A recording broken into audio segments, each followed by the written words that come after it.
परशुराम आर्थिक विकास महामंडळ स्थापन करून अध्यादेश काढावा या मागणीचा ठराव ब्राह्मण समाजातील विविध संघटनांच्या बैठकीत घेण्यात आला असून अध्यादेश न काढल्यास मंत्री अतुल सावे यांच्या घरासमोर बँड वाजवून आंदोलन करणार असल्याचा इशारा देण्यात आला आहे।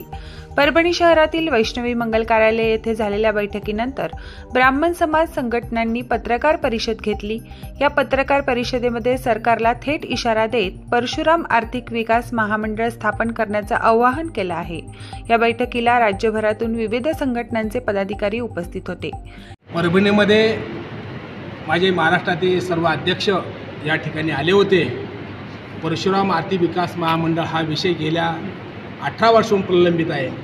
सरकारने फक्त आश्वासनं दिले, हे आश्वासनाच्या व्यतिरिक्त समाजाला काही पदरात पडलं नाही।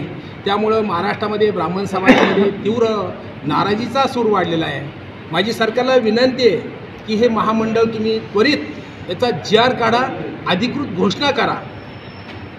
नसता तुम्हाला 11 तारखेपर्यंत अधिकृत आम्ही तुम्हाला सांगितलेलं आहे की 11 तारखेपर्यंत आम्हाला निर्णय कळवा, नाहीतर 14 तारखेला छत्रपती संभाजीनगरमध्ये माननीय नामदार अतुलजी सावे साहेब प्रथम यांच्या घरासमोर ढोलबाजा आंदोलन करून ब्राह्मण समाज त्या ठिकाणी उपस्थित राहणार आहे। माझी ही वेळ आणू देऊ नका की माझी शासनाला विनंती आहे की नक्की आमच्या ब्राह्मण समाजाचा विचार करून तुम्ही आम्हाला हा न्याय मिळवून द्यावा। जय हिंद, जय महाराष्ट्र, जय परशुराम, जय परशुराम, जय जय परशुराम। सुरेश मुळे, प्रदेशाध्यक्ष बहुभाषिक ब्राह्मण महासंघ महाराष्ट्र प्रदेश। प्रतिनिधी रियाज कुरेशीसह मी अबोली जोशी, DLP न्यूज परभणी।